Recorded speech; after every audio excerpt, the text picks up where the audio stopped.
hey, I'm on HRT, I'm a lot happier now. And in my opinion, a lot of people were like, no, we can't have somebody this successful and this like happy being on HRT. It's bad Not optics. allowed. It's bad for the conservative movement to have happy queer people out there. That's why they want to make sure people can't see them, because it's bad optics. Exactly that. No, we can't have the second in command, essentially, for one of the most popular YouTubers out there, who, by the way, supports her, be a trans woman? No way. Trans people aren't supposed to be happy. The entire project that I have as a conservative person is to make it so that trans people and queer people can't be happy. Not only are we trying to make it so that all trans people are unhappy because of a variety of oppression and bigotry in society, but also we're telling people that that's how it would be if you were trans, if you were queer. You're going to be feeling that bad because, of course, they want trans people to suffer because they don't want trans people to exist.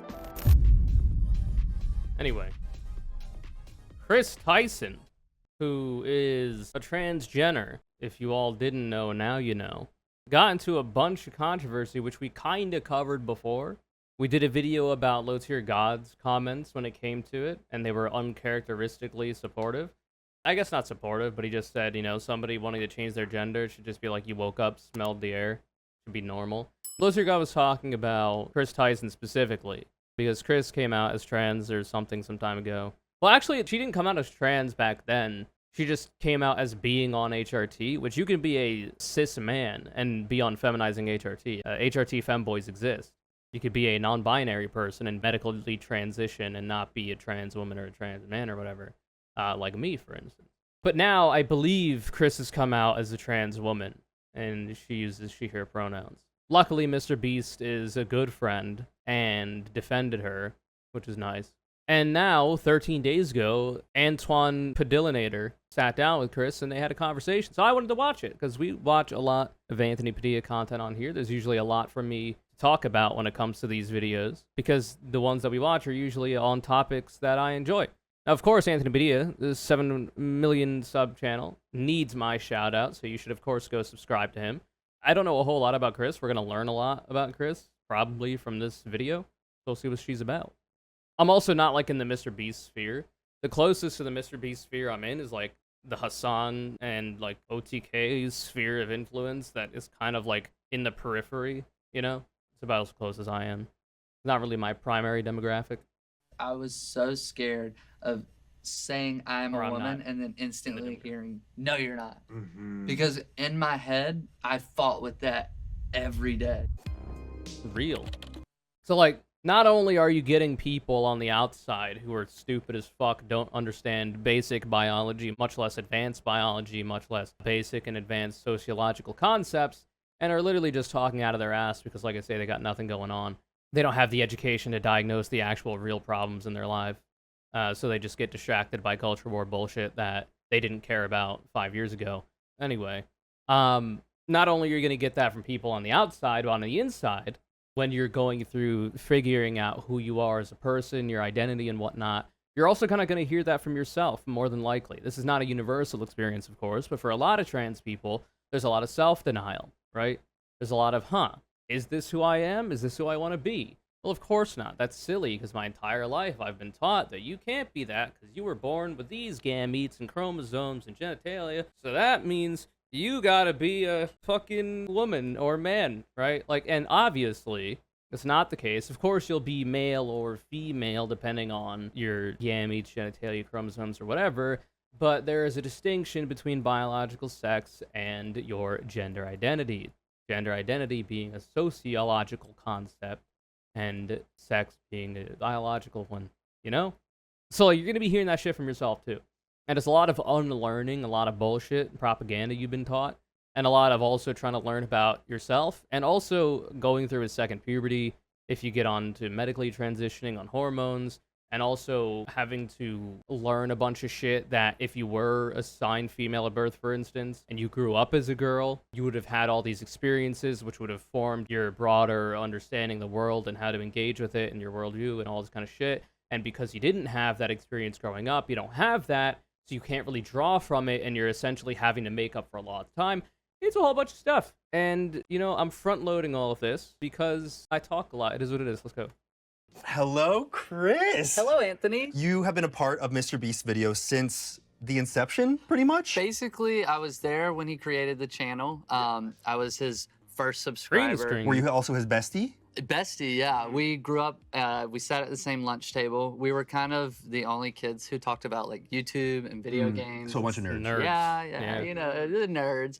But Losers. So we would hang out afterwards, film videos together, and we just fell in love with doing it. Yeah, I feel like the earliest videos you guys made really were capturing that friendship. Yeah, it was just us just doing whatever we could think of it, because there was no rules back then. There was no like algorithm or anything. It was just we're gonna kill another person live on stream, everybody. Thanks for the super chats. $500 more in super chats. We will kill a second. Film, put it on YouTube. And the videos have blown up to the point where now they are consistently getting over 100 million views each. That's crazy. It's a fucking insane amount of money, by the way, especially for like family-friendly content. You're getting massive CPM returns for advertisement. God damn. Is it appropriate to bring up old footage of a person after they transition? Well, I think it kind of depends, right? So obviously they will have gotten permission from Kris, more than likely, to do any of it. Also, all of it is public anyway. So the rude part would be bringing it up without their consent. You know, being a public figure, your life is very out there to begin with. Like, if people want to find that shit, they can. So I'm pretty sure Kris would be okay with it. Usually you would want to ask about that. I can't even fathom how many people that looks. I can't either. And you are in almost every video. Yeah. You kind of became Kris, the guy from Mr. Beast. Exactly. It was actually for the longest time, my Twitter bio was the guy in Mr. Beast videos. And then about a year and a half ago, it turned into sometimes I'm in Mr. Beast videos. Oh, so the guy part was removed. So I took it out and I was like, oh no, people are gonna know, people are gonna know. Nobody ever said anything. So I was like, that was my first step, and I was like, okay. All right, let's keep going. Yeah, I feel like about, maybe 6 months to a year ago, I started to see a change in your appearance. Yes. You started. Oh, the pink beanie, dead giveaway. Dead giveaway. Boys don't wear pink.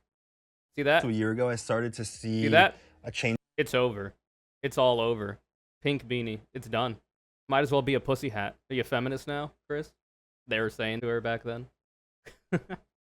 You started to look a little bit less masculine, a little bit less beardy. Yeah. At the exact same time, you look like you were glowing, like you were more excited, like your posture was better, like you were like excited about life. Yeah, Hell it was weird. I didn't realize how unhappy you looked beforehand. Yeah. Looking up old pictures of you, I searched old pictures of you, and you could see a dramatic shift.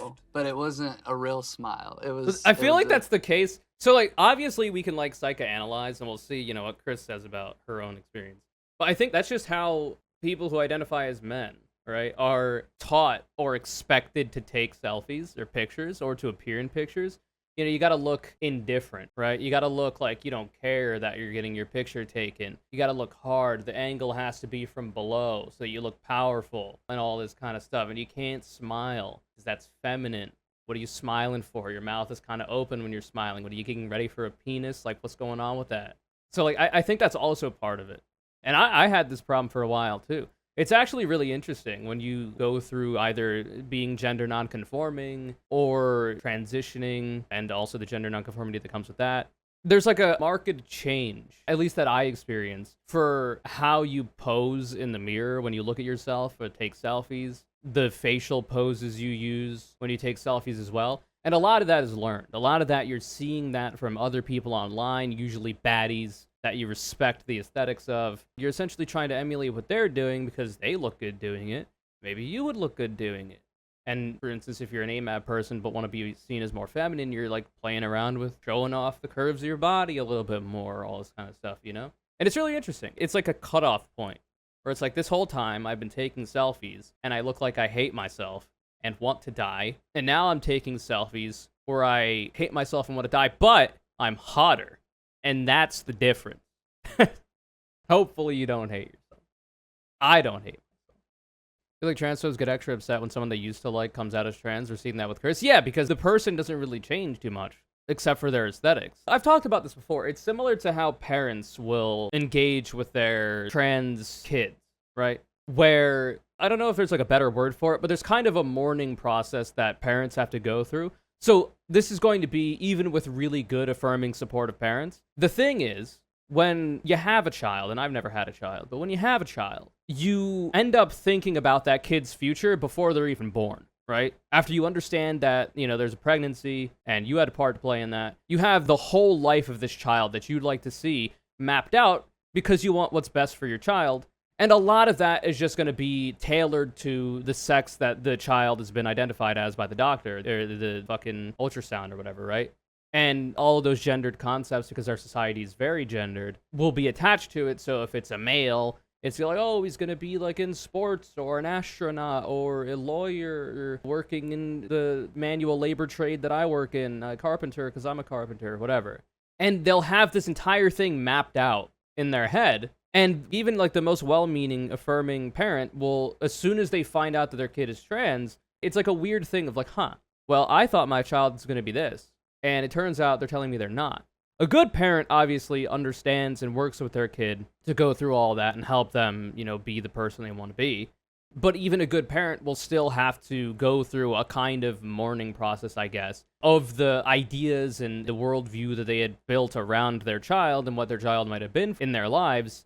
And then they have to learn the new stuff, right? They have to transition themselves, not in obviously their own gender, but in their understanding of their child and the trajectory their child's life is going to take.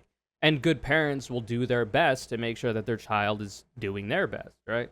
But it's a big thing. And I think that's going to be similar to public figures like Kris and the fans that, in a lot of instances, will have grown up watching old Kris and now are having a similar kind of response to new Kris being trans.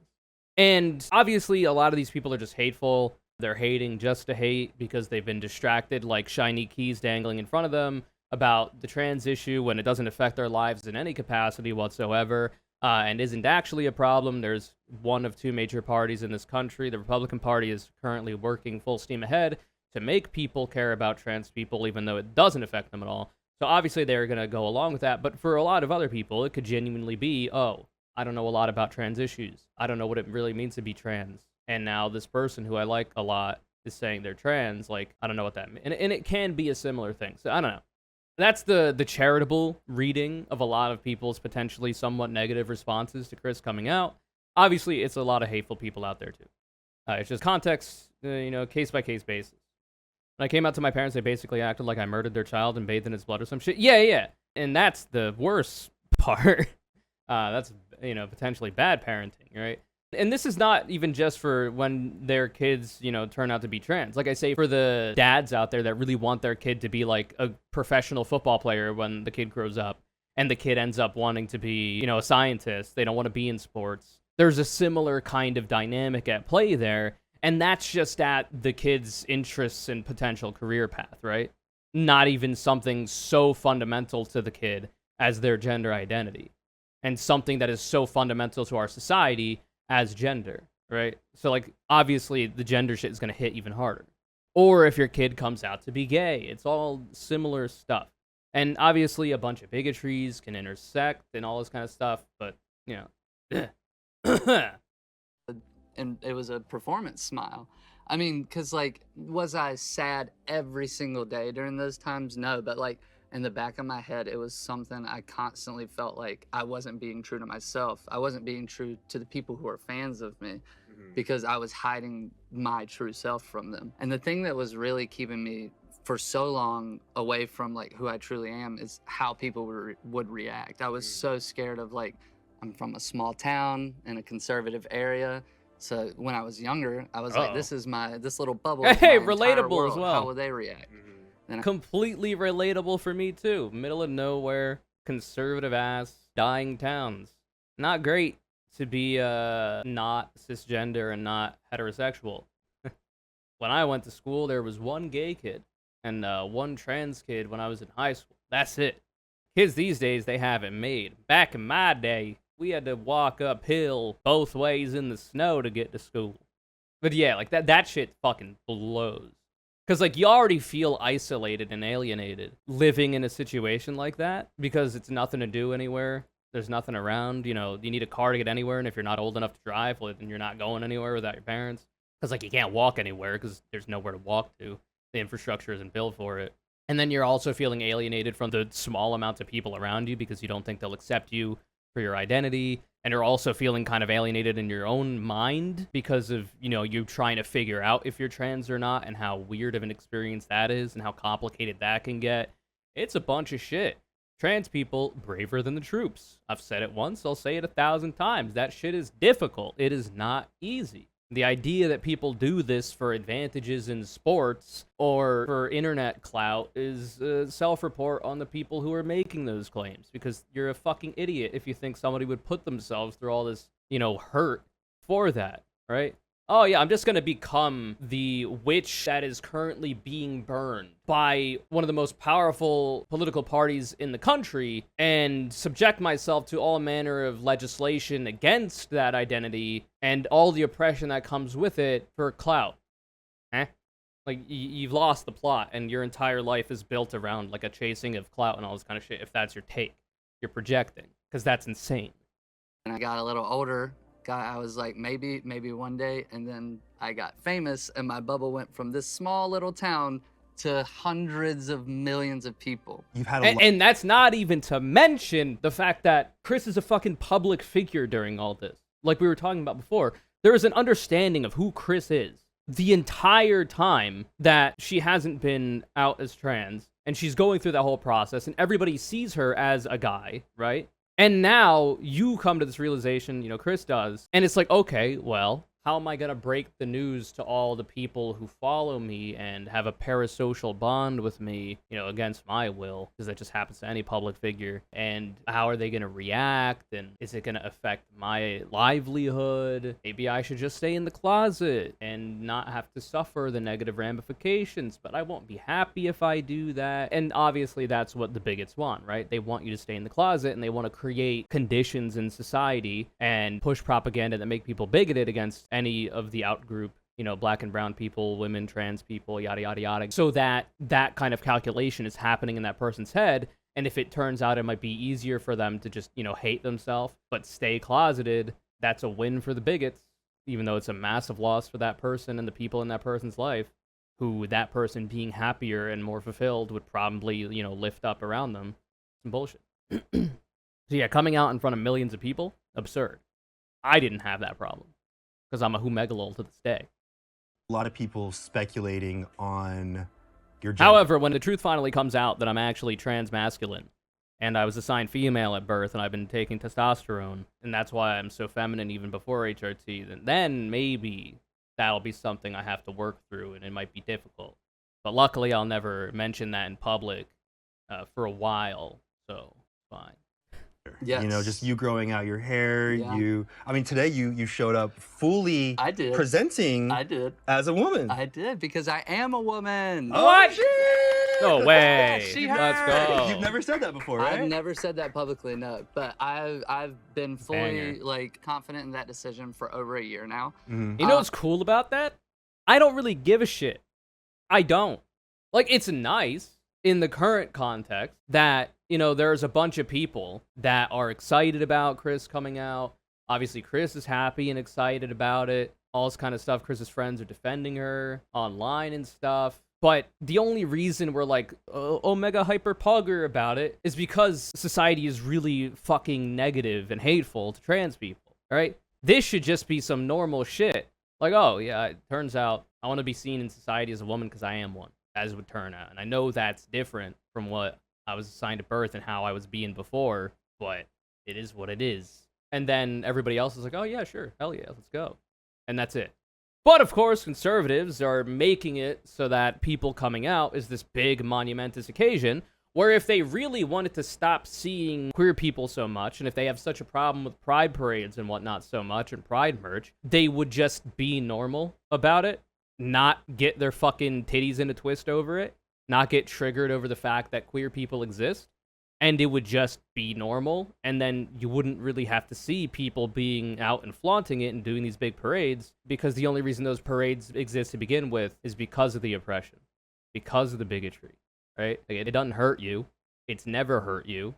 The only way it may have hurt you is you found a trans woman attractive, and because you're stupid, and you think finding a woman attractive makes you gay, because you don't want to be gay for some reason. Weird. Weird, man. You got problems. You got to work through that shit. That's not my problem, but you're making it my problem. And that's just not a manly thing to do. Men, individuals that understand themselves and are fulfilled broadly, not just men, they deal with these issues on their own. They don't make them other people's issues. But that's what you're doing if this is something you're mad about. So for a while, I was trying gender fluid. I was like, what is making me feel like I'm bi-gender? What is tying me to this, masculinity? Mm-hmm. And really, it was after a lot of talking with a therapist and a lot of like self-reflection, I realized it was really just the societal pressure of, you're Kris from Mr. Beast. You're the guy that starts the fires. You're the guy that builds the stuff, And like my whole life, I've enjoyed doing those things, but I've never really felt like the guy. Yeah, and that becomes you could so still intrinsically connected with who you are that it felt like it was shattering everything. Exactly. And so you could still do that, though, is the thing. Now, obviously, if Kris doesn't want to do those kinds of things because of the associations, or it just doesn't feel good to do or whatever, then that's totally fine. But there's no reason why you can't be a woman and be the woman who starts the fires, who builds all the stuff, who does all this shit. Now, of course, if you're on HRT and you're not regularly working out, then it might be harder to build stuff and move heavy objects, because that shit ruins your ability to retain muscle. But you could still do that, right? But that's also a thing that I went through, right? Like, I had a femboy phase, as a lot of trans feminine people do who were assigned male at birth, allegedly. Where you'll be like, oh, this is not such a massive change to my life. It's not a major identity change. It's just an aesthetic thing. I just want to look more feminine, but I'm still a man. I'm still a guy. Like, I'm not going to think that hard about it. And if that's where you end up and that's where it stops and that's literally who you are, hell yeah, that's awesome. We have respect for feminine men here. However, for a lot of trans people, not all trans femmes, but a lot of them, that just happens to be a stepping stone that you take when you're testing the waters of being a bit more feminine. And then you move on from aesthetics to social engagements where you might do vocal training, or you might try a different name and different pronouns. That's when people start throwing they into the mix, right? Or even she if you're feeling froggy. And at that point, you have all those experiences about it, having that, feminine look and the feminine socialization and the name, the pronouns, all this kind of stuff. And it's like, oh, I actually kind of like that. Or you don't. If you don't, you end up just being a gender nonconforming man, just a feminine man. And if you do, then you might be non-binary or agender or gender fluid or a trans woman. It's all good. But that's how that usually happens. And for a lot of people, myself included, part of why I was like chilling in the femboy zone for a while was partially because of the societal pushback that I might face if I was to come out as potentially a trans woman. Now, it turns out I'm not a trans woman, right? That's not how I identify. I am an agender, non-binary, amoebic blob that doesn't really care about gender. I just have certain aesthetic interests and ways I want to look, but I don't care about gender. For myself, and broadly in society, I want to see that gender obliterated, okay? I want to see that twink obliterated. But of course, if your gender is important to you, I'm not going to take that away from you. But for me, a long-term project that I won't even be alive to see, if it should come to pass, it just seems like gender identity being like such a major factor in people's lives, and it's a thing that like you have to adhere to or else you get shit for it. Nah. No thanks. I like equality, actually. And I like people being able to be who they want to be. And that's it. So, like, obviously social concepts related to gender would still exist, but they wouldn't be as important as they currently are, where they are, like, the ultimate thing when it comes to the sex you were assigned at birth and the expectations you're going to have to meet the entirety of your life. Like, that would be gone. I was scared that people would think that I'm magically going to become a different person. But for me, I have I'm very proud of who I was and how I've gotten here. It took me a long time to get here. Yeah. But I'm finally here, so I'm not ashamed of all of that or anything. I'm actually really proud of it. Hell yeah. And she said that, I was worried people might think I'm just like a different person now or whatever. But, like, that's the best thing about trans people, right? Like, for instance, if you're a guy and you've always wanted a gamer girlfriend, right? Well, we've done videos on this, but in the past, games were specifically marketed to boys, specifically young boys. And for that reason, and a variety of other reasons that are offshoots from that, girls are not playing games as much. So finding that gamer girl is not as easy. Now, of course, that's getting easier because more and more people are playing games broadly. More games are being made for a wider demographic of people to enjoy. They're not just like shoot 'em ups. There's other stuff like Stardew Valley, for instance. And even other games that you would expect to be more masculine, like CS:GO or Valorante. You know, shooters, girls are playing them now. And think about that as well. If you're trying to find a hot girl that plays video games, well, it's usually going to be people who are socialized as boys that are doing that, and then eventually that person understands themselves to be a trans woman. Well, now you got a woman who's going to retain those hobbies, and now you got a gamer girl, and that's why there's a lot of trans girls in video gaming. And if you're trans exclusionary in your dating prospects, you're kind of leaving a lot on the table. And, you know, I'm num more for me, I guess, but something to consider. Food for thought, perhaps. Huge reaction to this. Like, people are, like, their minds are blown that something like this happened. I knew there was going to be a big reaction, but I thought it would stay, like, you know, like in that YouTube, you know, everything. It's like tabloid culture now. It's like every single thing has some kind of headline about you and what it means and the effects on Mr. Beast and all these different things. What does it mean for Mr. Beast? I was trying to take a break. I was That's also really funny about, this is like the misogyny at play, where motherfuckers are misogynistic to Kris, even though they're like, no, he's a man. But they're literally being misogynistic to her as well.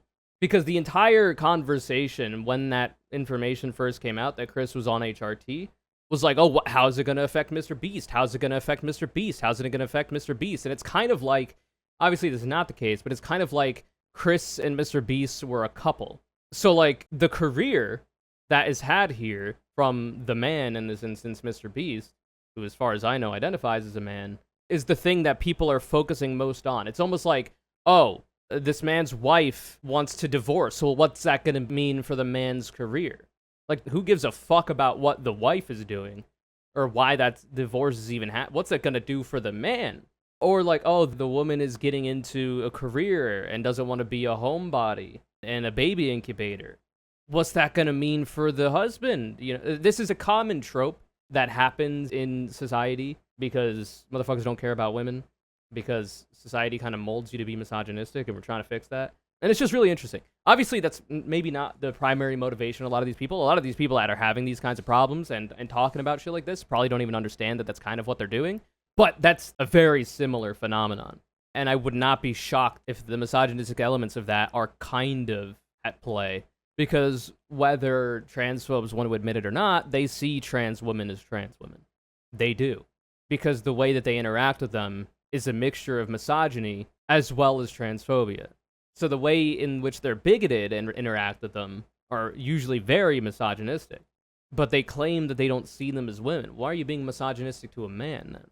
And sometimes people are to cis men, like, oh, you're being a bitch, you're being a pussy, you're acting like a woman. That does happen, where, like, you're being misogynistic when saying that to another man, because you're saying, why are you being like a woman? Because apparently it's bad to be a woman. There's also homophobia and in that. It's a whole bunch of shit. Intersectionality is a thing not only for how your feminism should be, but also how bigotry happens. And it's a dank meme. Anyway. It's not affecting me too bad, but I don't need to consume all this media and attention of myself. I'll delete all my social media. And then I get on Google and I go to open a new tab. And Google will recommend me articles about myself. Like, you love Mr. Beast and Kris Tyson. And here's this thing like, about people hating you. Please stop. I don't want to know about it. Yeah. So you're just constantly being fed articles with headlines that are just blatantly wrong, right? They're lies. And not only, it's like, it wasn't all hate and it wasn't all support. It was from both sides, but there was also like a lot of people just, you know, they don't really know how to talk about trans people. So instantly they're like, Kris Tyson comes out as a trans woman. Good for them. And I'm like, even though you just said HRT, right? I'm like, no, I didn't yet. Yet. Until today. Trying to wrench Kris out of the closet. With Anthony. I mean, I feel like we should just take a moment on that. Like, how does that feel, publicly saying in front of cameras that you are a woman? For the longest time, to even say it to some of the closest friends, it would make me like, my hands shake to say it. I would get so nervous. But now I can say I'm a woman. I'm happy to say I'm a woman. It's something that's honestly so freeing. And I think that is part of what the HRT did for me, was being able to accept myself and being able to look in the mirror and say, yes, you are a woman. True. Every single person has wonder something if, about themselves that... I don't know if we'll get into that in this video, but I'd be really curious about how she means by that's how the HRT helped. Because obviously you're going to be talking about physical characteristics when it comes to HRT, because that's the major thing that people will recognize, right? Changes in fat distribution, changes in like even the thickness of your body hair and this kind of stuff. Obviously the, growing of breasts if you want them and all this kind of stuff. Obviously it's going to be a lot of physical stuff, and seeing yourself with those attributes and the changes that happen over the course of you being on HRT is going to be helpful in you feeling better about saying, yes, I'm a woman, or yes, this is my identity. But I'm also curious how much of that might be mental as well. Because for me, being on feminizing HRT, it kind of unlocked some doors in my brain when it comes to my mental processes, which is a thing that will happen to almost any trans person on any kind of HRT. It changes the way that your mind works a little bit. Not only because of all the stuff you're learning about being trans and gender as a sociological concept and all this kind of stuff and all the biological shit you understand about it now, and the fact that you have to essentially become a PhD in order to defend your existence about all this kind of shit, but also chemically in your brain, shit changes. You become usually more emotionally available. You become able to recognize emotions you're having a lot better. And these are probably emotions that you have felt in the past before HRT. You just didn't really have the neural network, the pathways to kind of figure it out. So for me, it made me a lot more empathetic. It also makes me cry more. Not just for negative things, because I've never really cried for negative things before HRT. I usually only cried over positive things, like very moving moments in shows and TV and anime, or music that I really enjoy, and seeing live performers perform their music and seeing them getting, applause and all this love from the audience. Usually that's the kind of stuff that gets my tears moving, even before HRT, but definitely more now.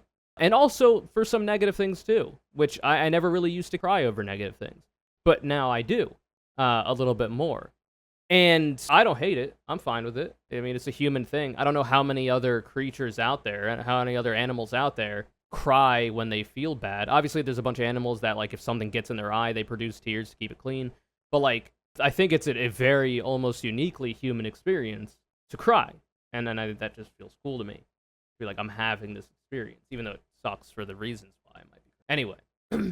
So, like, it makes me wonder how much of that mental side of HRT may have also played a role, if it did at all. It's possible that it hasn't.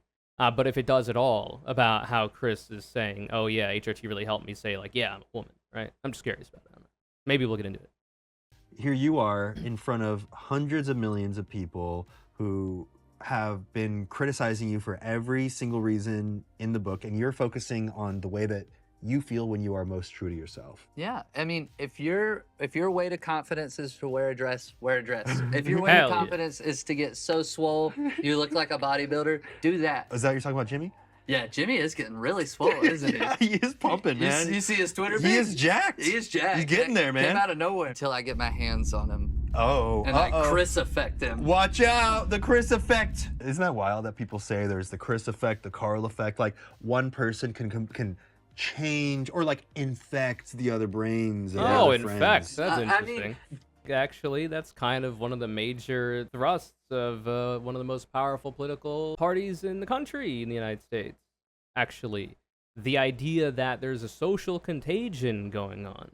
Very interesting. The idea that people simply learning about what being trans means and learning about gender identity and how it differs from your biological sex and how, society interacts with it, all that kind of stuff. Simply learning that information is enough to turn a person trans against their will. Like, obviously, that's not the case because you have to be insane. But the reason why they use this kind of rhetoric is so that they can justify all manner of oppression against trans people. It's straight up Nazi shit. Well, yeah, it certainly is. There are a lot of similarities between anti-Semitism and how trans people are being treated in the modern day. And of course, the anti-Semitism still exists as well. And it's usually, a flat circle, that Venn diagram. between transphobe and anti-Semite, it's usually a circle. But anyway, the idea is, well, what happens if there's a contagion? Well, what did we do when COVID hit? Well, it was a virus, it was a contagion, it was infecting people, so we went into lockdown, and then I seem to remember the most indicted man in America, Donald Trump, with Operation Warp Speed, got out a vaccine that was meant to kill the virus or make people less likely to be infected or suffer from the virus. Well, if that's what we did with that contagion, well, what do you propose we do, Republicans, conservatives, transphobes, to deal with the so-called social contagion you're talking about when it comes to trans people? Well, if the goal is to kill a disease, a contagion, then what if that contagion is humans? It makes you think. Anyway, it's very dumb. If the mere mention, if the mere knowledge that trans people exist is enough to turn your child trans, they were not cis. I'm sorry. Like, they were not. Your attempts to abuse that child and keep them cisgender have failed, because they are not. If all that it takes for them to understand that they are trans is to see trans people existing in the world, they were not cis to begin with. Like, you got all kinds of shit fucked up in your head if that's what you think. So, of course, currently, people like Ron DeSantis, Greg Abbott, all this kind of stuff, when they're not torturing immigrants from south of the border, they're also torturing trans people in the form of bigotry and oppression in society being legislated, medical care being taken away, school curriculum getting rid of mentions of gender identity, not even just K through 3rd grade, but K through 12, and now also apparently in AP psychology. A college course in Florida is on the chopping block as well, because it was never just about children. They just don't want trans people to exist. That's the thing. People wanted to get rid of COVID because it was a contagion. Well, if these right-wingers are calling being trans a social contagion, well, they're going to want to get rid of trans people then. That's just how that works. That's how their logic works. I didn't invent the words they're using. They did, and that's what they mean. It is what it is. Like, this is not information that I am telling you that I've deciphered through the tea leaves. They're kind of very open about it. So yeah, the idea that people will be like, oh, well, what happens if Kris is a trans woman? Does that mean Jimmy is going to become Jeanette? It's like, so you're telling me that if let's say you have a friend, you know, in your whole life, and then that friend comes out as a trans woman. You're telling me that you are now more likely to become trans yourself because of that. That's what you're telling me, because that's the logic you're using. Now, obviously, those people, if asked that question, be like, no, not me. I couldn't be trans. I'm a big, burly, strong man, and I'm one of the last real men in this country. Well, then if it doesn't work for you, then why is it working for other people in your worldview? Clearly, there is a disconnect here. There's a contradiction here. But that's because none of this shit has to make logical sense. They actually relish in the fact that it doesn't make logical sense, because they can just say a bunch of bullshit that has no basis in reality, and everybody else on the other side, aside from literally just ignoring them and ridiculing them, if you try to correct them on the issue, they laugh at you for actually giving a fuck about it. Like, the logic is not there because it's not supposed to be. It's a very common, fascist talking point or strategy, I guess. It's very silly. I've always joked that and I hate that people will clip it, but there is a smidgen of truth to it. Because Carl came down to North Carolina, small town, and he had bright pink hair. Yeah, that's true. I was like, how do you have the confidence to, like, go to the grocery store and not feel like every single person is staring at you? And he's like, it's because he's a man, right? As my understanding, Carl Jacobs identifies as a man. You're allowed to do a lot of shit and get away with it. You can just be like, oh, I lost a bet, if you really are getting pressed about it. It is what it is. I don't care. And I was like, what? What? You can not care what others think? You can just not care? Right. Since when? Oh. And it's not to say that you're not going to face negative social pushback for doing that as a cis man, because you absolutely will. Gender nonconformity, generally speaking, makes conservatives scared and makes them sexually confused, so they don't like it. But like, it's not as big of a threat to a person, unless you're like known to be trans. At that point, like, you're at a different level, and people react a lot more violently to that. I didn't get the update. There is a little bit of truth to the idea that a friend can come into a circle and they can show you what confidence looks like. Yeah, they can show you what true confidence is, because for a while, like, I was like, yeah, I guess I'm confident, but it was all fake. It wasn't all real. And then I saw somebody come in and be themselves, and I was like, I want that. I want to be myself. And Hell even yeah. though... And what a crime. Lock this person up, throw away the key. How dare you? In our society that constantly tells women and men what they should be, what they can't be, how dare you as a trans person go against that? When I've been subject to this my whole life in ways that I haven't liked, as a cis man or a cis woman, how dare you as a trans person go against that, actually be the person you want to be confident and happy about it where I can't? How dare you? How dare you? We're all playing the game. We're all playing by the rules here. Why are you going against it? Are you telling me that that's a thing you can do? Well, I'm going to fight to make sure you can't. Because that makes me feel bad for reasons I cannot diagnose. It's very dumb. But that's also one of the motivations. Like, you'll have a fucking height cell chinlet man who's super short and has no chin, you know, the average conservative chin and jawline. And that person will get shit their whole life about it because of the gendered expectations for how men are supposed to look, and the fact that that person doesn't match up to those expectations. They're getting shit for that their whole life. And then they see a trans person go out and actively contradict those expectations and even get applause for it in society, because of course they're going to ignore all the negative shit that trans person is being subjected to because of the bigotry or whatever. They're just going to see that there are some people out there that are giving that trans person affirmation, and they're like, how fucking dare you? How dare you be happy about these things in your life? How dare you make changes in your life to be happier? Because humans hate that. Especially conservatives, they hate change. They hate changing for the better. They are pretty fine with changing for the worse. They fucking hate it because they have a severe lack of confidence in themselves. And it's a big problem. And they get really mad when they see other people deal with it in a positive capacity. It's very, very strange and very, you know, self-hating way to think about yourself. And it's not to say that that height cell chinlet that I'm talking about would be saved if he transitioned or whatever. But he would be saved from all the ridicule if we had a more feminist and egalitarian society when it came to the social expectations and gendered expectations for people. Like, if that expectation of men have to be tall and have a defined jawline and be muscular or else you're not taken seriously as a man, if that didn't exist, which it wouldn't if we lived in an actual egalitarian feminist society, you wouldn't deal with those negative ramifications. So, like, you still might feel bad about yourself and your internal understanding of yourself and how you see yourself, but it wouldn't affect you in your social life, in your social engagements with other people, which is definitely going to help you.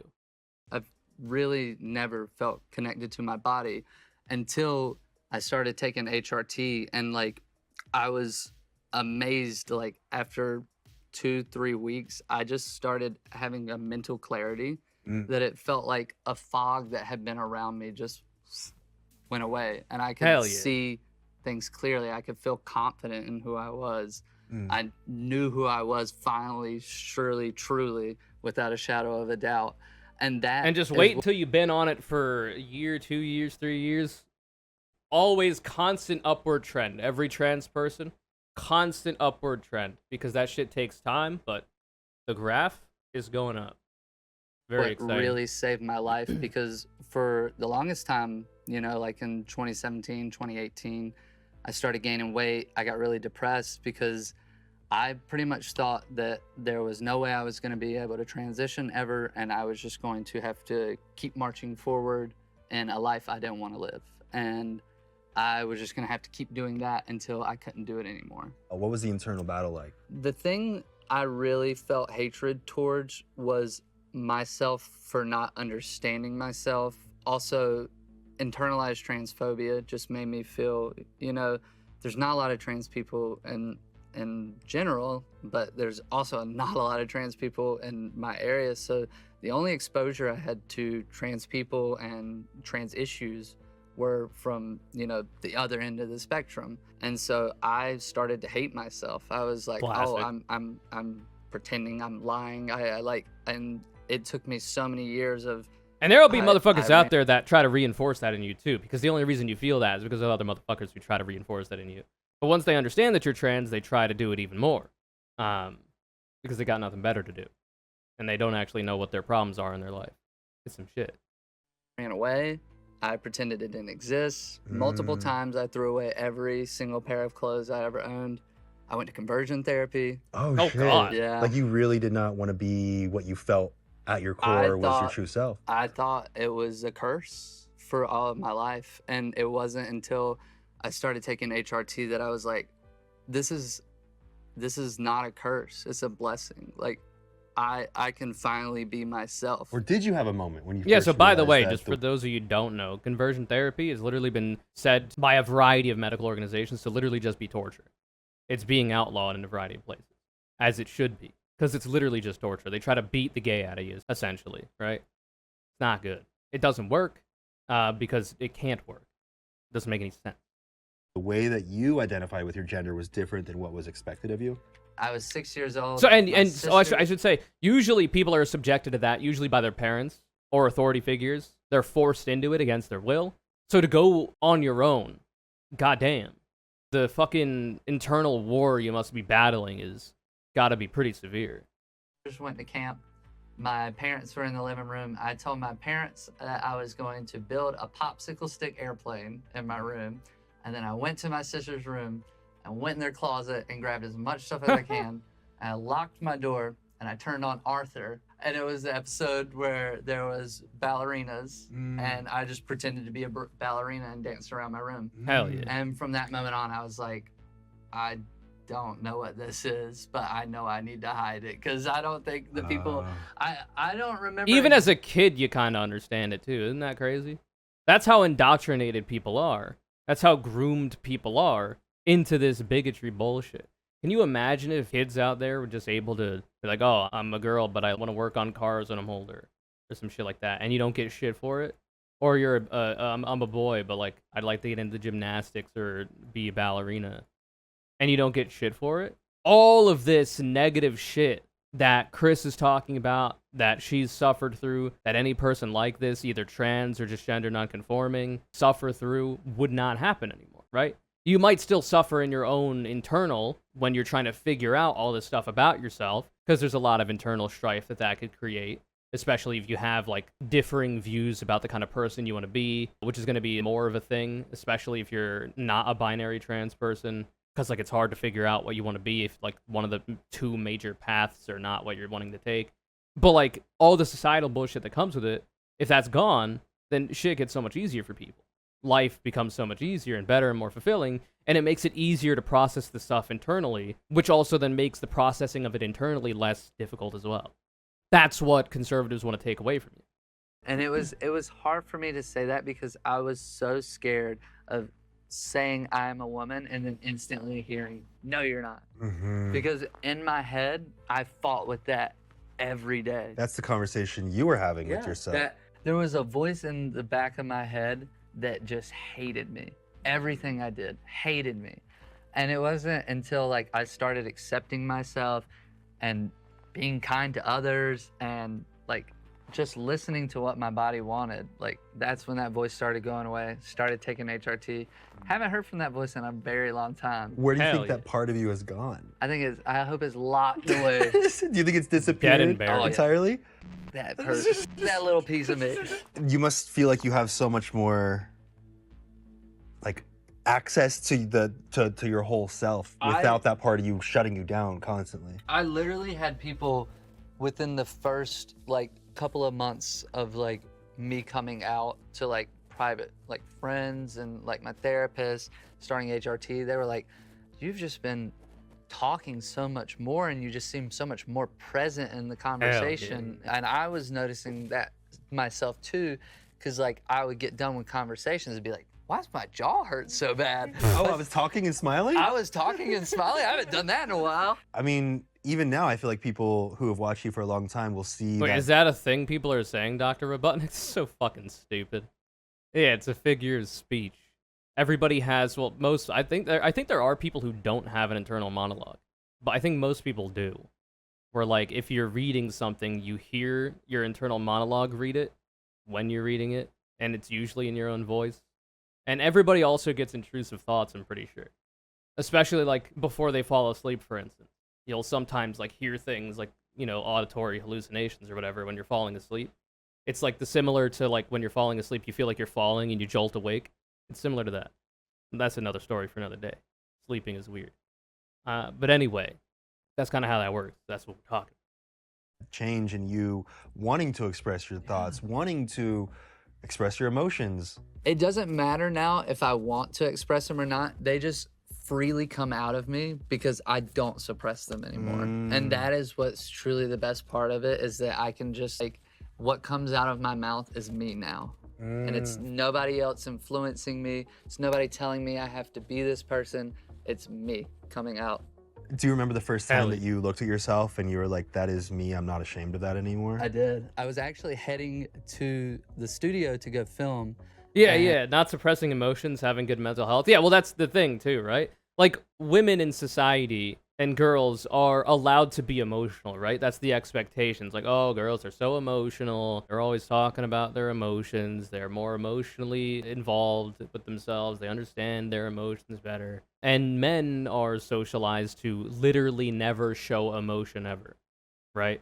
So if that's the expectation that you have and have been subjected to your entire life, well then obviously, yes, then the emotions that you'll feel about maybe I'm not actually a man, you're also going to try to suppress that, which is one of the benefits of that kind of misandrist way of thinking that a lot of conservatives for some reason like to push.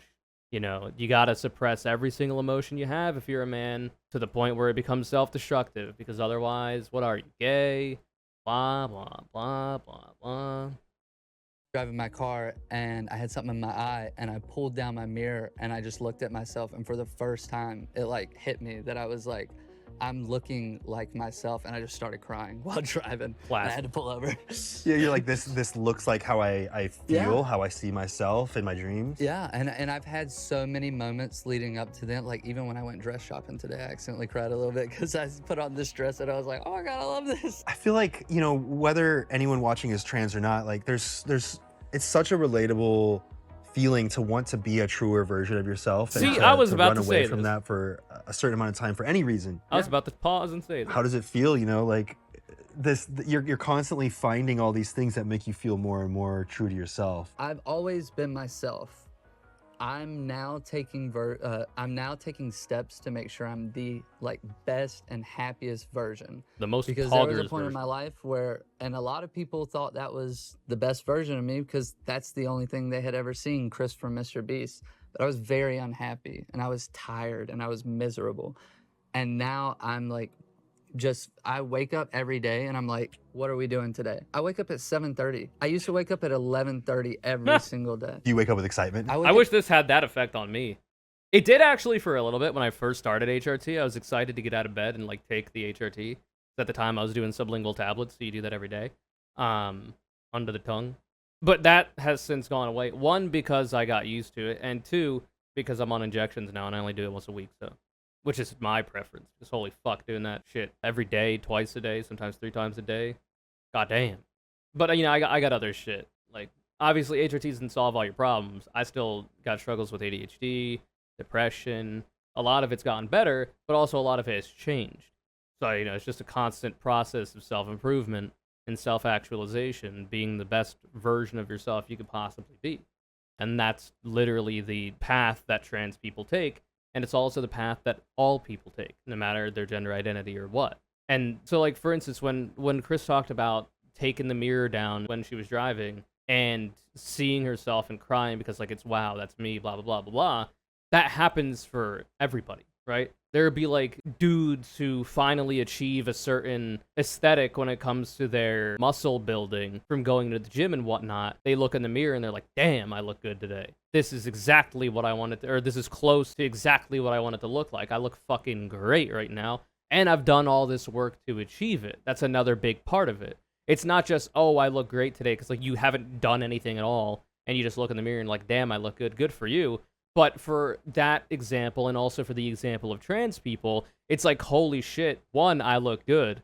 2, I look good. And 3, I've done a lot of work to look this good, and I'm happy about that. I'm proud of myself for having put in the effort, put in the time, put in the labor to look the way I do right now. And those positive feelings that I'm having because of all of that are a product of that work. This has been worth my time. This has been worth my effort. This has been worth my pain, sweat, tears, and struggle. That's also what makes people feel good about it. And connecting that to like weight loss goals or muscle building goals, I think is a good analogy. Because it's like, damn, I put in the time. I went to the gym. I did all these exercises and it felt like shit at the moment, but now it feels great. And all this work is what got me to this point. It's the same for career paths as well. You'll be like, you got that promotion, or your business is doing well, and it's like, damn, started from the bottom, now we're here, I'm doing great type shit. It's really good. Very pog. It's a good feeling. Like you get to live life now. Yeah, another day of being trans. That, for me, it's like the best thing. Why do you think the news of you taking HRT and you looking more feminine, why do you think it went so viral? Because it's a really hot button issue right now. There's a lot of people putting in their 2 cents about it. And then I think what really like made a lot of people focus on it was that I'm just living my life. I'm not saying anything or doing anything. I'm just, hey, I'm on HRT. I'm a lot happier now. And hell yeah. I think that, in my opinion, a lot of people were like, no, we can't have somebody this successful and this like happy being on HRT. It's bad Not optics. So, I mean, if that's the reason, bad for the maybe movement. It was just It's bad for the conservative movement to have happy queer people out there. That's why they want to make sure people can't see them. Because it's bad optics. Exactly that. No, we can't have the second in command, essentially, for one of the most popular YouTubers out there, who, by the way, supports her, be a trans woman? No way. We can't have Dylan Mulvaney be having a promotional one-time Bud Light can Instagram hashtag ad and also posting about how happy she is, because trans people aren't supposed to be happy. The entire project that I have as a conservative person is to make it so that trans people and queer people can't be happy. That's been the entire project. And also, that's what we're saying all trans people are. Not only are we trying to make it so that all trans people are unhappy because of a variety of oppression and bigotry in society, legislatively, etc., but also we're telling people that that's how it would be if you were trans, if you were queer, if you were gay, you're going to be feeling that bad. And it's like, okay, well, why would I be feeling that bad if I was gay, trans, whatever? Well, because then people will make fun of you, and politicians will make laws against you existing happily. And it's like, okay, well, if that's what's causing those people to feel bad, and that's what will cause me to feel bad, well, then how about we stop making fun of people for being that? How about we stop legislating oppression against minority groups? Because then that wouldn't happen. Maybe? And that's a bridge too far, because of course they want trans people to hate themselves, they want trans people to take their own lives, they want trans people to suffer because they don't want trans people to exist. And it's the same for all queer people. And frankly, they want, even cis women to suffer because of all the anti-feminist shit and all the anti-woman shit they're up to. They want black people, brown people, etc., to suffer, because at its very core, our society was literally founded on the genocide of the indigenous people of North America and the enslavement, subjugation, and rape of the African people that were stolen from their country, whose pasts were erased, and were brought here literally to build the fucking country for free. Shockingly, that founding of our country is going to produce a variety of systemic issues related to those problems, and those things are still going to affect people into the modern day. Now, we're trying to fix it. We're trying to make it a more egalitarian and equal world for everybody, but, conservatives will fight you tooth and nail on it. And I think the big reason is because conservatives hate everyone and themselves, and they don't want to see people who love themselves because they hate themselves. You're not allowed to love yourself because I hate myself, and that's not good. Because, you have to hate yourself too. It's not that we can all love ourselves. It's that because I hate myself, you do too. And that's just what it is, man. It's that kind of insecurity and lack of confidence that are taught to people that we got to do away with. General transphobia, Maybe they just don't like me. Oh. Maybe they're not Kris fans. They might be big Nolan fans. So you're not taking it too personally though? Nah. I know that at the end of the day, like, even the people that are writing these like crazy articles about me are probably just, you know, normal people that are going home to see their wife and kids or whatever. They're doing their jobs. I'm doing my job. But that's why I wanted to come to your show, to be able to get a hold of my narrative again. Right, because you lost control of that narrative. Complete control. Everyone had an opinion that had nothing to do with what your actual thoughts were. I know. Apparently I sued people. I didn't. What the where did that come from? Somebody made a joke and they were like, they faked a DM and they were like, Kris is suing me. And then I quote tweeted it and I was like, you better be ready, this is my lawyer. And it was a picture of Jimmy with like sideways sunglasses. And people took that as serious. There's real life consequences to false things being also, by the way, this is another, you know, that hidden misogyny where women can't make jokes. Women are not allowed to make jokes because women aren't funny. I mean, because for some reason in our society, especially online where the tone indicators are not as easy, but even in person, women will make the same exact joke that a man has made, and the man will be like, all the people seeing what the man has said is like, so funny. But when a woman says it, it's like they're being real. Like, women are never joking, they're always being serious. And I don't know, you're kind of treating Kris like a woman if you're not able to understand that she's making a joke. I don't know. Kind of interesting. I don't know if that's your intention, but that's what you're doing. Then you have people making YouTube videos saying that your decision to be yourself and to openly be yourself is destroying Mr. Beast and it's going to mess up the business, and you should have thought about that. I should have thought about that. That's all. How dare you ruin the business by being your true self? Meanwhile, wait, let's see. Go woke, go broke. Mr. Beast Social Blade. See what's up. I see. Yeah, it doesn't seem like it's hurt him at all. And it's been 13 days since this video came out. So it's been 13 days since Kris came out as a trans woman, not just being on HRT. And it's an upward trend. Doesn't look like the going woke is going broke. And in this case, the going woke is just not hating and excising from the group Kris by Mr. Beast, because Mr. Beast is apparently a good friend and didn't want to do that because he still likes Kris. That's woke, apparently.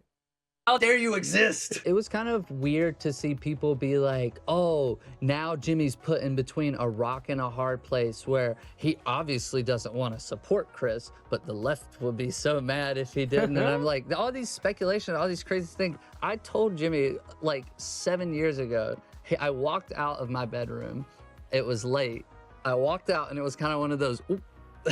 And then he was like, we don't have to talk about it if you don't want to talk about it. Wait, what was it that gave it away? Fully dressed up. Oh, so you were dressing up as a woman long before. Classic, dude. That's you never want that to be the way somebody finds out, but it is a way that people find out. So that could actually be a really dangerous situation if you don't have good friends, or if you got abusive parents, right? People get beat by their parents, people get kicked out of the house, become homeless because of bad parents and abusive parents. And even it could happen, you know, with friends or even loved ones, for instance, like your partner.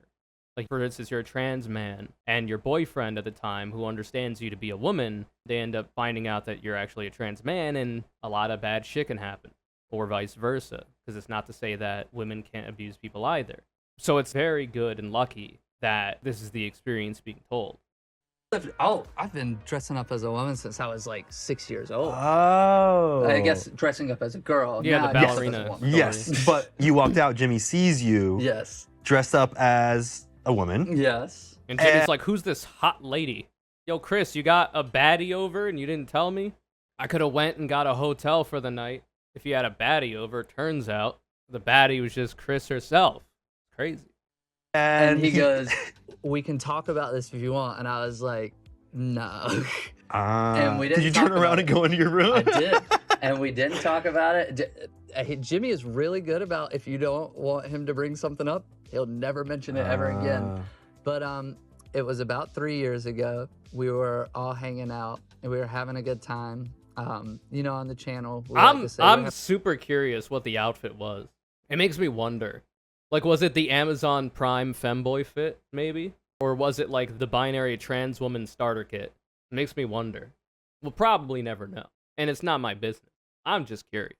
I started with the Amazon Prime femboy fit. So.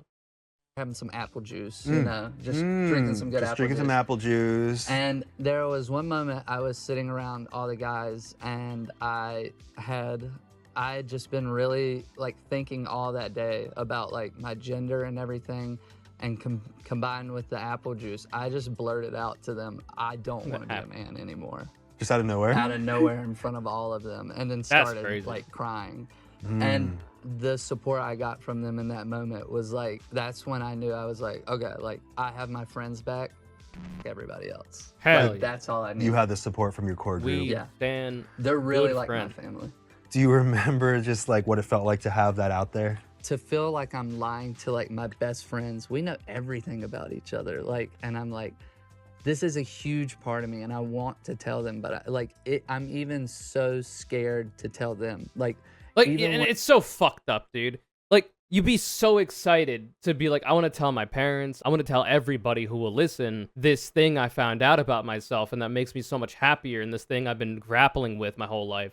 I either want to talk to them about it to kind of get advice, or to have them console me in a hard time or whatever, or just to like talk about it and be happy and uplifted and feel good. But you're worried that if you do that, if you have that moment with a person that would strengthen your friendship, or, you know, your relationship with your parents or your family, that should strengthen it, you're worried that it won't, that it'll do the opposite, that it'll cause a rift, that you'll be abused if it's your parents or if it's your partner, or you'll lose friends or family, which happens a lot, unfortunately, not because of the person who comes out as trans, gay, whatever, but because of the piece of shit, asshole family members and friends that didn't actually care enough about you to actually care about you the way you are.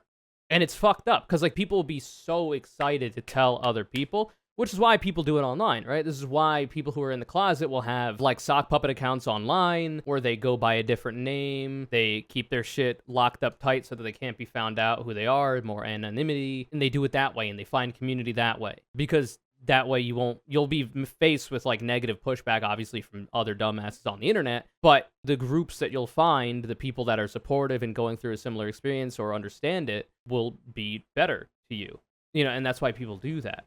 So, like, imagine if that negative aspect wasn't at play. Like, even post all this stuff, if we move to, like, a post-transphobia, homophobia society, whatever, there will still be apprehension that a person will have in telling another person that kind of a drastic shift in their own identity and how that person is then going to interpret them and all this kind of stuff, and how you would like to be seen by that person.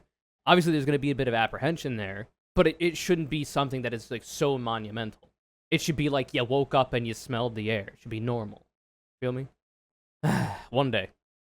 When I used to try to form the words, I would just lock up and couldn't talk about it because I was so terrified to like out myself. Yeah, because there's so many things that you consider to be negative that would come out of that. Yeah, and now I realize that was all internalized transphobia. My friends would have accepted me. I probably could have gotten through the process a little faster. Yeah. But everybody grows at their own pace. That's usually the case, dude, yeah. Becomes themselves when they do. I mean, you see all these comments on the internet, and no matter how many positive ones that are there, you're just fly by. The positive ones don't exist. But then the negative ones, I think it's because there's a little bit of fear attached to the implications or what else they might be thinking. Like those things sit with you, and you accidentally find thousands, or in your case, because you have hundreds of millions of people watching and judging and commenting on every single thing that you do, you're likely to see tens of thousands of comments. Yeah, and sometimes the algorithm can just be a butt and just send you all the hates in one fell swoop.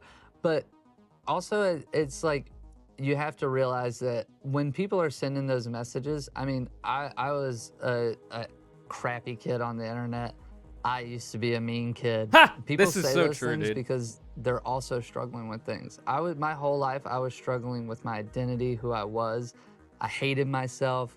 Like, so every time I see one of those like hate comments or like people saying mean things in my DMs, I'm like, I know that's probably somebody who's going through something, and it doesn't really bother me. I think that's also part of why so many trans women just like don't care, or like trans people generally, or just like any kind of transphobia, as long as it's not like something that could actually hurt them physically or like financially in real life in any major way. It's just like water off a duck's ass, especially for trans femmes and trans women, because it's like, especially in our generation, like we've been on the internet for a long time. We've been on the internet socialized as dudes for a long time.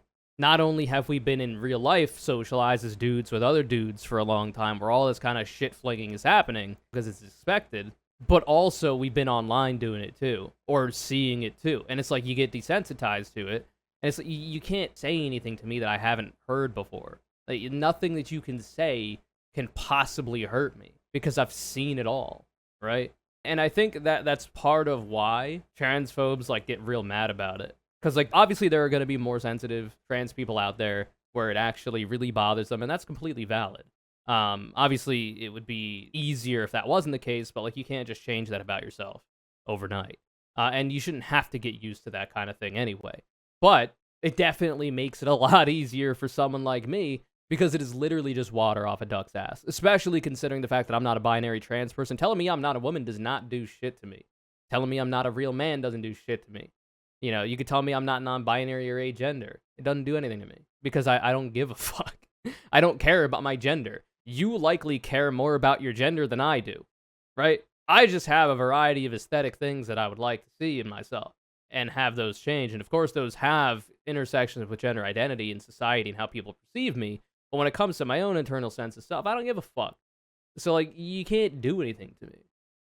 Do you feel like after coming out and feeling like you can actually be your truest identity, in addition to not having to hide something about yourself, do you feel like you're more aware and present? Like, do you feel like instead of living like through with tunnel vision because you're blocking out all of this shit that's in your brain, do you feel like now you have access to more of you? I do. I post It'd be like way too much on the aware. internet. It'd be like the aware emote, but like in the reverse for what we're talking about here, where they go from despair to clueless, but like not actually clueless.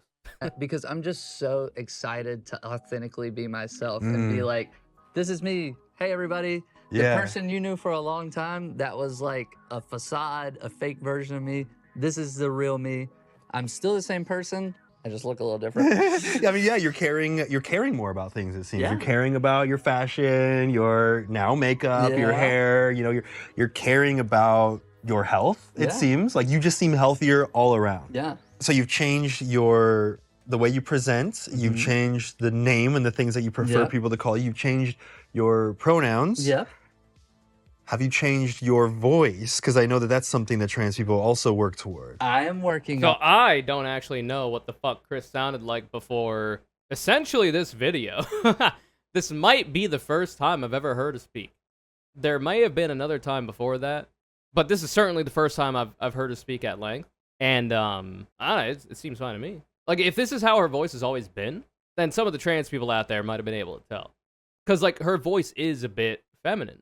Now, you could say, like, oh, it's pretty deep or whatever, which I don't think it's that. It's not as deep as my voice, that's for sure. But the way that she talks is a bit more feminine. It's more to do with cadence. It's more to do with inflection.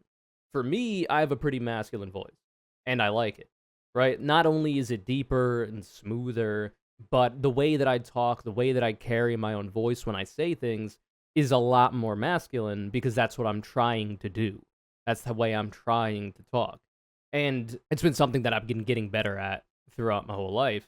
There was a time where I was literally trying to make my voice deeper when I was a kid than it actually was. And I guess like I was always meant to have a deeper voice. But I have to imagine that kind of like training of my voice when I was a kid also has something to do with it. It's like the difference between this and then like the next step obviously is gonna like, oh my god, like you're gonna talk like a twink gay guy, or you know, you notice how like I'm not good at it because I don't have a good gay or femme voice, but like you could tell the differences there, the way that the letters go up at the end in tone and all this kind of shit. Also like the way you choose to speak, the words you choose to use, all this kind of stuff, any kind of slang you might choose to use as well. It seems like she's got a pretty feminine voice already. So currently, I'm working with the Seattle Voice Labs. It's a Seattle? Discord server. Wait, they're in Seattle? The Mr. Beast crew? No, right? I figured the Mr. Beast crew would be in, like, LA or something, like in California. I don't actually know, though. They offer free lessons, they offer paid lessons, but Claire, she is incredible. She's been teaching me, and she really pushed me to do a voice. Like today? Yeah. She wanted you to do it. She thinks I'm ready to do like do a sentence, to give it a little sneak peek. Do you want to say a sentence, or do you want to talk us through the different types of things that go into the voice? I'm gonna say a sentence, but I'll kind of also show you like the process I have to do. Yeah, and I think this will be the first time many people watching this will have ever seen the thought process behind it. So I'm in a newer stage. I've only been going for a little bit, so it's easier for me to find that space, that feminine voice, by doing a warm-up. It sounds goofy. Whenever I do it at home. Literally all vocal training sounds goofy, by the way. Not just for feminizing your voice, but for singing and anything related to the voice. It all sounds fucking dumb. Because you're not saying, like, actual real sentences and words. You're not actually talking. You're using a variety of words or phrases or sounds to make your voice produce certain sounds in a spectrum that you're trying to warm up and get ready for, that you'll be using for whatever purpose. Voice acting, singing, talking, you know, public speaking. It always sounds silly. I make sure all my doors are locked and nobody's home. So now you're gonna do it on camera? Now I'm gonna do it on camera. Now there's everybody. millions of people watching. I know. I still have trouble doing it because I get self-conscious about the goofiness. Same, by the way. Same. And I'm the type of person that I've been trying to do like impressions just for fun. Like having voices I could do, like the K Conure voice. Or the, you fucking what, mate? You know, that kind of stuff. That's technically a kind of vocal training to be able to make those kinds of voices or impressions or accents or whatever. Because like, I've always talked about how I would like to have a pocket feminine voice, just to have it, because there's probably going to be instances in my life where being perceived more femininely would probably be more beneficial. Like if I'm clocked out in the world as like a woman, and then this voice comes out, you know, there could be instances where that could be a potential negative for me. So having a pocket feminine voice could be cool. But it's a lot of fucking work. It is so much labor, time, and effort to get good with this shit, and I just don't care enough currently. Because it's not a thing that I want to have be my voice, right? Like, I like the one I have right now. So I don't have much of an impetus, much of a reason to do it. But even when I've, like, fucked around in the past, I still feel that sense of, like, embarrassment, even though I'm the only person hearing it. Like, you could be alone in the woods, nobody's around. Like, if a trans femme is in the woods, vocal training, and nobody's around to hear, is it still goofy? Apparently, yes. But, I mean, it'll happen to almost anybody. You gotta be a very special kind of person that just does not deal with embarrassment to not really have it affect you. You ready for the voice? I'm ready, if you are. Nobody's a perfect, we might have to do a couple of takes. That's fine, that's fine. All right. Yeah. All right. Here it goes. Sure. Hey, Anthony, congratulations on buying Smosh. Oh, that's pretty good. Thank you. That was good. Thank you. Let's go. The most interesting part about seeing that is it felt like there was like a sparkle in your eye. Something about it was like I could see this feeling of you feeling like yourself. Yeah, and I really like... And you'll notice too, like I say, I don't know what Kris sounds like before all this shit, but even the way that Kris decides to use her voice now, so we've heard the feminine voice, right? And so now we're hearing the default, I suppose. Well, probably not the default, because it seems like she's done some effort to still make her current voice sound feminine outside of, like, pushing it further to what we just heard, if that makes sense. And that's, I think, a good representation of what it means to have a feminine or masculine voice. It's not just, oh, your voice is higher, so it's more feminine. It's also how you use it and how you string the words together, and the way that you inflect and all this kind of stuff. It's cadence. It's very important. And especially for people who are trying to do vocal feminization or masculinization, cadence is massive, right? Like, you could have a voice like mine, but if I start talking in a way that I don't know how, but if I start talking more with a feminine cadence, it'll still sound a bit more feminine. You'll probably still clock it as more masc because of how deep it is, but you'll feel it, right? Like, you'll hear it. And that's a good thing to keep in mind when you're in the early steps of vocal training, that nobody has a cunty voice from the start, okay? It's not that easy. It's not overnight. And if you're struggling to get, like, the different pitches or tonalities or space that you're speaking with, or, like, airiness or whatever the fucking words are, cadence can take you a long way.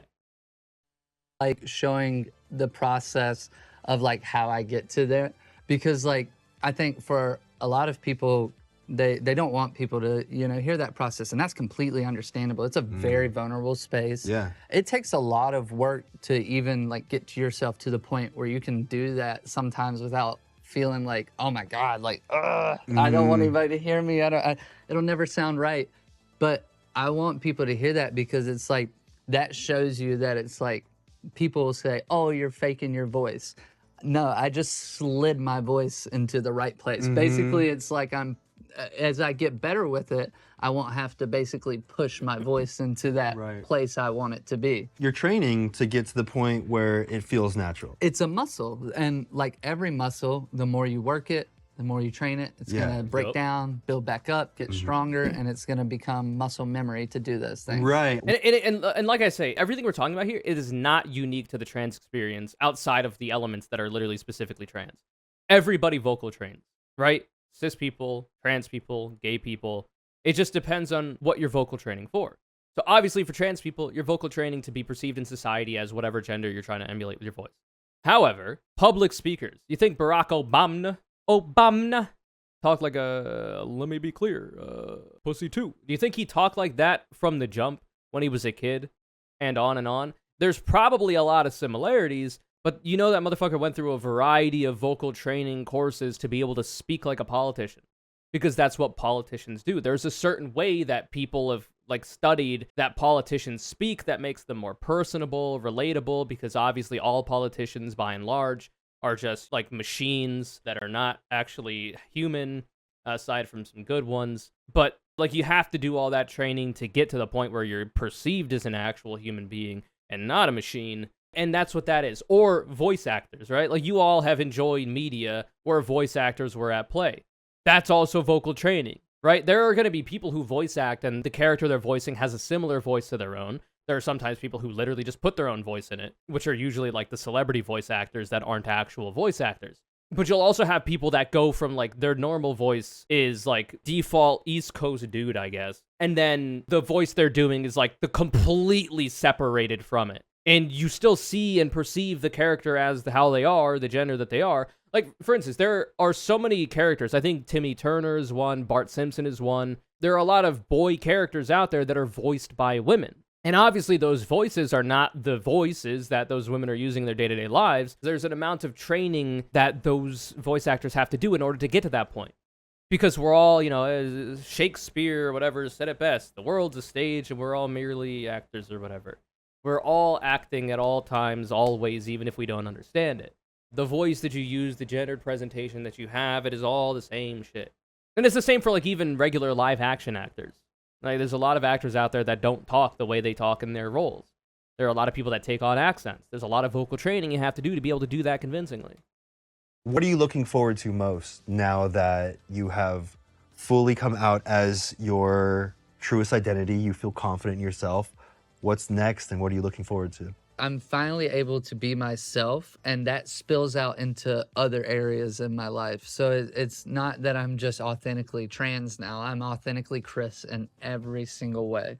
I'm able to articulate my feelings. I'm able to talk about what I want. So I feel like the future's kind of whatever I want it to be right now. Do you feel more creatively driven now? I do. I'm really excited. I've never felt the motivation to get in front of cameras like I do now. Congratulations on everything, and I think that your story is incredibly inspiring, and I think you're going to change a lot of people's lives just by authentically being yourself in the face of hundreds of millions of opinions and thoughts. Yeah, well, thank you, Anthony, and thank you for using your channel to give queer and trans people a safe place to talk about. True! We've watched so many of them. Antoine Padillinator has been really good about it, and I'm happy to see he's continued to be good about it. Because we've watched the trans men one, the trans women one, the Did we watch? I don't think we watched the non-binary one yet. That's an older one. The intersex one. Even some others that weren't related to gender identity, like the maladaptive daydreaming one. I think there was one more that wasn't related to gender stuff.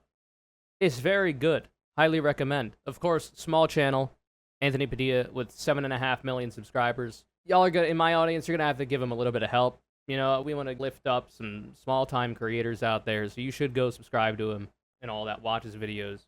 But you know, it's good. And who we are, and just let us be ourselves. Well, that was good. That was Pog. What a good video, as always.